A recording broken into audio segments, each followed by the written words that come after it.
those moves Kyle Krudo got. And then Jmook with the aura into the cute and disarming smile. Yeah.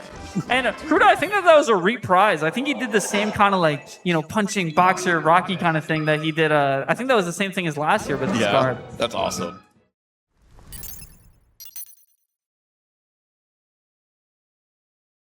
Okay, so what are your thoughts on gentleman rule on chain grab? So for most players, I would say you shouldn't do it because there's always going to be, it's like the prisoner's dilemma, right? There's always going to be a Sheik that's like, no. And you need to be ready for that.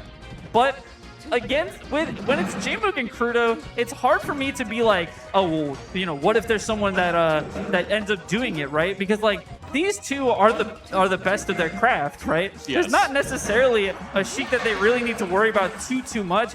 I still think that it's in the game, and there's no rule against breaking the gentleman at any given point. So it is grimy, but you are kind of putting yourself at a disadvantage because at any moment they could be like, you know what? I will be the villain if I can get this dub. And most people don't do it, but it could happen. So you can do it, and if you want to have fun, that's fine. But you got to know that there are killers in this world, all right? And you got to be careful. There are psychopaths in this world. They don't care about a gentleman's agreement. I mean, but luckily as a community, we discourage it a lot. Music King even was like, I'm gonna stop doing chain grabs in between games, and people were like, that's lame. So in game, he waited until the end of the game too, and people were still like, yo, bro, what the hell? And so if you did it in game, there'd be a riot. There'd be a riot. Exactly. Especially in a community like Melee, I don't think that it is. We're grassroots, baby. All right, we make our own rules. But you could always do it. And I'm waiting for the day because I think someday someone will pop out and they'll have the demon on their shoulder and they're just a little too loud that day. And they'll go like, you know what?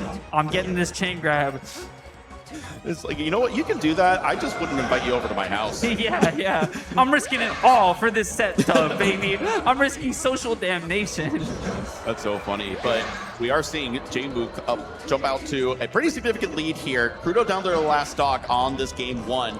And they have obviously opted to not chain grab. Yeah, and they're obviously extremely talented at the lack of chain grab. Jmook right there, getting the forward tilt into the jump read, and then as soon as he was put in that same situation, he's like, I know what to do here. I'm going to SDI so far out from the forward tilt that you're going to wonder why you even did it in the first place. But Jmook taking that in a pretty dominant two-stock for that game one. Yeah, Jmook, honestly, I think looked a little bit more confident on those down throw follow-ups. It looked like he really knew what to do at any given turn. And so I think that Krudo, that could be a big difference maker. Like when you do get those grabs, what can you do with it, right? Because again, look at that. Technically not a chain grab. You did get a re-grab, but you hit in the middle. Yeah, I'm curious if there's another follow-up that you can do other than the forward tilt, but I mean, it seems to be working well enough, right? It just seems like you could get something set up. Well, there's got to be a mix-up, right? Because if they don't jump, maybe you could do like run forward up smash, right? Or maybe a down tilt or something. If they're gonna try and do that SDI out. I'm saying all this, but Jmook seems to be executing these stocks efficiently nonetheless. So what do I know? Yeah, you would think that he has the chain grab if you weren't looking. If you were radio casting this and you just heard like when he takes the stocks, it would be tough to tell. Yeah, exactly. But Krudo answering back, pretty even, all things considered. But forward smash. I'm not sure if that was on purpose or not. And also just the speed of the decision-making from Jmook. That's something that people used to talk about with Plup all the time. And I feel like Jmook is really like taking the reins forward on that as the top Sheik player, because every time that he gets a hit, immediately he's repositioning for the next, right? Jmook is secretly one of the most technical players on the planet. Oh, absolutely. The stuff that he's doing with Sheik is actually way, way, way harder than it might seem like. You're doing a lot of awkward run stop, a lot of awkward pivots, and shield dropping as well. Perfect wave dashes underneath people's aerials. Sometimes it doesn't even register how good what he's doing is unless you slow it down and rewind. Exactly.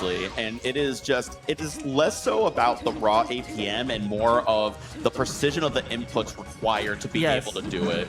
Yeah, and that's the thing that's hard to see, right? You can see like when someone's putting out 1 million hitboxes in a row, you multi-shine 17 times like Moki, everyone can see that. But Jmook, it's a little bit more subtle. It's a little bit more invisible, but it's there nonetheless. And if you really take a look at what he's doing, you'll see it. Yeah, 15 frames of Gallant is actually way harder than doing 20 shines, right? He gets that down air off the side. Classic Sheik edge guard, you know, maneuvering. Oh, and wow. Speaking of technical skill, I mean, talk about it. They call him the talented and handsome Kyle Krudo. Oh, absolutely. Absolutely. And he's checking both boxes right now, folks. Shout out to Kyle. Shout out to Kyle. But yeah. We are down to this last stock, though, and it's looking dicey for Krudo right now, but able to grab that ledge.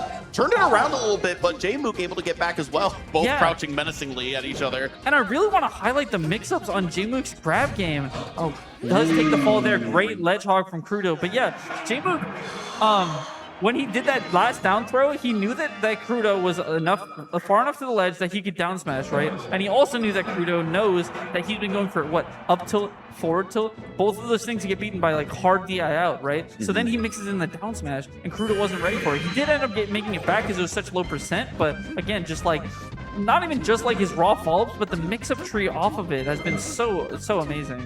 Yeah, and we are starting off this game 3 on Dreamland, and Jmook already had Krudo in a dicey early situation. Almost got the edge guard, it looked like, but still kind of worried that was crazy run-off needle charge there in order to continue that edge guard. But Krudo able to make it back, gonna shield grab that forward smash. That is the easiest shield grab of your life. Yeah, talking about it. And I like the little dash back, dash forward, dash attack that Krudo did, because if you guys don't know, for the first few frames of your dash, if you press A, you'll actually get a forward smash.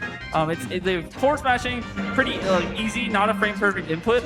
But what people don't realize is that actually makes it so that you are locked out of dash attack for that first little bit. So Krudo was, I don't even know if he necessarily needed to, but he was like, I'm not gonna risk it. I'm gonna dash back a little bit. I have time. I'm gonna get the dash attack either way. Yeah, that's so interesting too, because it's the same thing with up smash as well. You can tap jump and you can use the entire jump squat frame. So if you're Bowser, you can tap jump and then up smash after 8 frames. Which is crazy.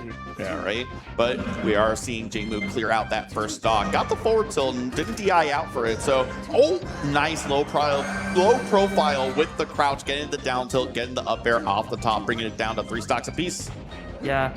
And Krudo gets a pretty big grab here on the edge, does get an edge guard situation, but I think was maybe thinking that Jmook was just going to go straight to the ledge and didn't think that he had time. Just not really wanting to risk it, right? Nice slip off on the down air in order to try to continue that juggle. Double down tilt. Wow. Oh, and then the moonwalk into the needle snipe. Wow. Looking nice out there. And, you know, that's something that I love about certain players, too, is that they can do something on paper so mundane as, you know, cutting off a recovery with a needle, right? But they're like, you know what? I gotta let them know. I wonder if there was more nuance to it other than just looking real nice in that moment. Hey, if there's nuance, you know, I think that at the very least, looking very nice is a nice cherry on top, right? Yeah. No one will hate that. Oh my God. Wow. Was that a low profile against the jab? Yeah, low profile on the jab into an instantaneous turnaround grab. The needles in order to be able to get a forward air, and now Jmook has got Krudo down there to the last stock of this game 3. Yeah, and Jmook is all over these situations, just like. Oh, he grabbed the ledge first. Wow, so prescient as to how each and every interaction is going to go. It's just insane. Great opposite tech, even better reaction by Krudo to be able to close it out. Now it's down to the last stock. Yeah, that's one of those situations where you gotta opposite tech because you're dead if you're not, but a good player will always cover it preemptively. Ooh, accidental roll, but it actually worked out really well for the position that he got. A nice shield drop in order to get that sweet spot back air. And again, with these weird little moonwalks that Jmook's going for. Wow. Got the dash back in order to bait out that option, and Jmook is able to close it out, taking it in the last stock in this game 3. Yeah, and this is what you call mastery over your character, right? Because Jmook, he can process so quickly. He's like, I'm a good Sheik. What would I do in this situation, right? And then he instantly is ready for it. That jab, instantaneous reaction. Getting hit by the needles, instantaneous reaction. Right there with the dash back after the up tilt, instantaneous decision making. Like, he has been so on top of everything. But speaking of Krudo, knowing exactly when Jmook is going to recover seemingly and just hitting him over and over for it. Yeah, it's been back and forth where I feel like Jmook is absolutely in his bag doing crazy things, and then Krudo comes right back, makes a few adjustments, and gets in his bag and starts popping off. Yeah, but the thing is, with how the tempo is going, Krudo is going to have to make a couple of those big plays without the adjustments, or adjust on the fly before Jmook can be just back if he wants to keep the tempo up and be able to win the set. Right now, he's going crazy, though, and if he can keep this going, make a big enough adjustment that he can keep the momentum, he can make this the biggest lead that we've seen so far. Yeah, absolutely. This is looking tough right now. Krudo is out to a very strong 4-stock to 2-stock lead right now. When your back is against the wall, you gotta, you know, you gotta lock in, and Krudo is up to the task. We will see. We have seen Jmook execute flawless stocks before. Yeah. Consecutively in a row, ready for that Omsa tech. Same situation, just in reverse. Yeah. It was the other way around last time. That's so funny. Both of them ball knowers. Yeah.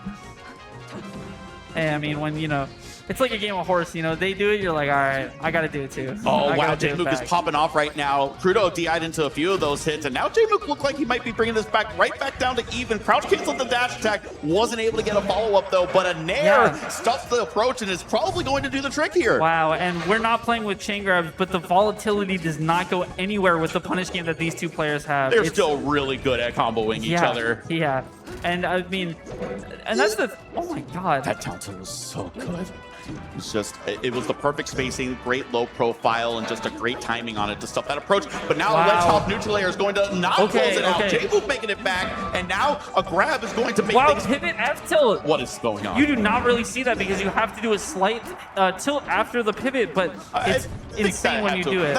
Maybe it wasn't a mistake. You know what? I'm not going to doubt you, Jmook. You got it. It looked intentional. With Jmook, I believed it.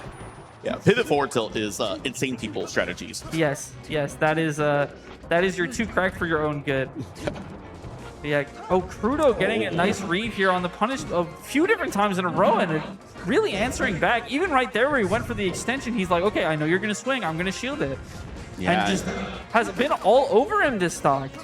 Yeah, hasn't really let up at all. Jmook hasn't really found any sort of opening until right now. Got the weak bear into the forward air at 98% though. This is really tough, but we have seen such hard punishes go both ways. But a simple forward air is going to do the trick. And now we're going to go to a Game 5. And like we were saying earlier, the best way to make sure that you don't get punished by Jmook, end it immediately, right? Don't put yourself in that position in the first place. He's in the corner now. Do it now. Make it happen now. Make the game go to Game 5 immediately. Do not give him an inch, because you know he's going to take a mile. Really going. How, on a scale of 1 to 10, how grimy would it be to ungentleman the chain grab right now? I'll give it a 7. Yeah. Not the worst. You're not even bordering on rule breaking, but you know, right now when the bright lights are on you, Game 5, right? It would be crazy. That'd be wild, also, right? It would be, I don't even know.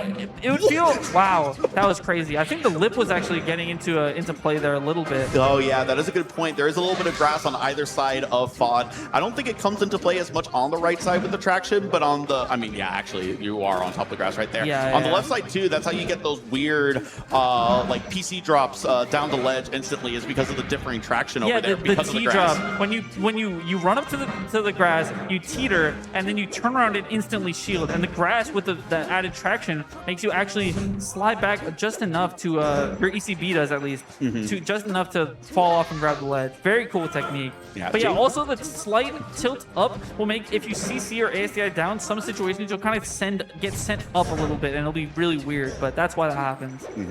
Jmook has come out to a pretty... Oh, wow. Dash pass, waited for the spot dodge, and was able to get a sweet spot up smash in order to kill off the top, and Jmook is now up 3 stocks to 2 in this Game 5. Yeah, and that's one of those situations where it's like, he missed his first opportunity to get a grab, and he said, no problem, I'll just get another one. You know, I'll just wait out this spot dodge, because I know that he's afraid of the first one. Absolutely. Oh, whipped on the up smash there. Krudo's got him off stage, and this could be bad for Jmook. Ooh, and got him right back off. I love that shield drop up air, just setting up perfectly. How did Jmook go nowhere from that Nair? That might have been the traction again, honestly. Honestly, yeah, you might be right. was able to get the shield grab. Back throw. Okay, Krudo actually jumping and spacing really, really well around that back air. That could have been so bad if he caught the jump there. Yeah, and the displacement set up for Jmook to be able to grab Krudo so perfectly, displacing Krudo in shield down into his loving embrace. Yeah, absolutely. And Krudo really needs to close out this stock soon because Jmook is attacking on so much percent. I mean, this is 3 stocks to 1 now. Yeah, that's tough. You have to close out this stock immediately and then hope your punish game is good enough, and it's not going to be good when you're taking 17% off of needles unnecessarily like that. But we will see. No, oh my god, unable to close it out. Jmook somehow able to make it back on stage. Yeah, and at the end of the day, that was a mix-up, right? Because Jmook could have gone to ledge, but Krudo just not getting the better end of it. But still gets the kill, still at 24%. This is still very doable. He just needs to make sure he doesn't keep getting hit like this because Jmook's going to take it so far. Yeah, now Krudo off stage, and this is bad for Krudo right now, but was able to get out of it, unable to. Oh, wait, no, we got the ledge now. But it's just not enough. It's not enough. Oh, wait a minute. That's a huge mistake. That might be enough. Let's see it, Krudo. What do you got? What punish game do you have here? Wow, the up air still not enough though. 140%. Grabs the ledge. Doesn't get the strong back air. Oh my god. And Krudo going for the tiniest downward so that he would not bump into the wall and just grab it immediately because he knows that Jmook is going to be all over that. But just a little bit too low, not going to work out. And that really went down to the wire. That did go down to the wire. Game 5, last stock. That is the melee that we deserved this evening here at Creed 5 in the city of brotherly love. I am so happy that we got to see some of those absolute banger of matches